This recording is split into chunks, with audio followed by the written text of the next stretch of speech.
David Hallyday refoulé de l'aéroport. À peine arrivé à Paris, que s'est-il passé? Comme tout le monde, David Hallyday n'échappe pas aux règles sanitaires partant de Covid-19.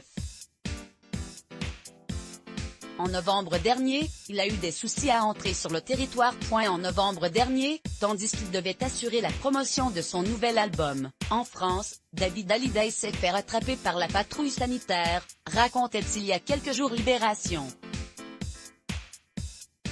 Un rendez-vous avec le quotidien avait été calé il y a quelques mois et il n'a pas pu y assister, chopé par le virus au portique de l'aéroport, nous dit-on. Un crève-cœur pour ce citoyen du monde, qui adore voyager.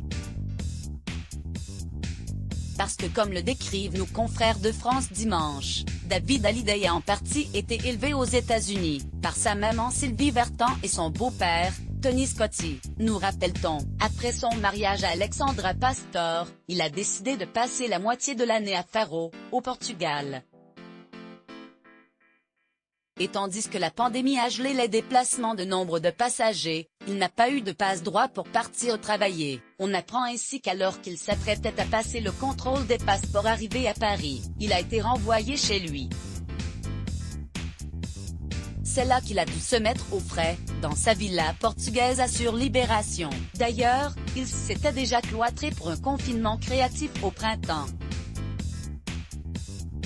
Le fils de Johnny Hallyday, que nos confrères décrivent comme quelqu'un de pacifique et consensuel, n'a bien sûr pas forcé le passage et est finalement revenu en France début 2021. La crise du Covid-19.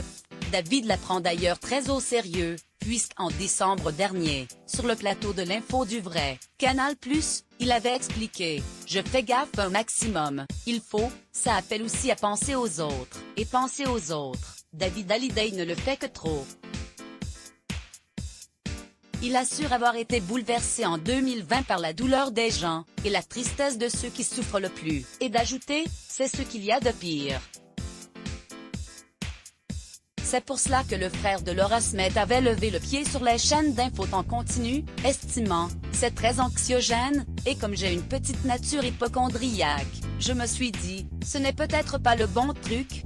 Pendant ce temps, il a composé un nouvel album, Imagine un monde, son 14e, 2 ans à peine après J'ai quelque chose à vous dire. Dans cet opus, sorti en novembre dernier, le chanteur raconte un avenir plein d'espoir, un message dont ses fans ont particulièrement besoin en ce moment. F.A.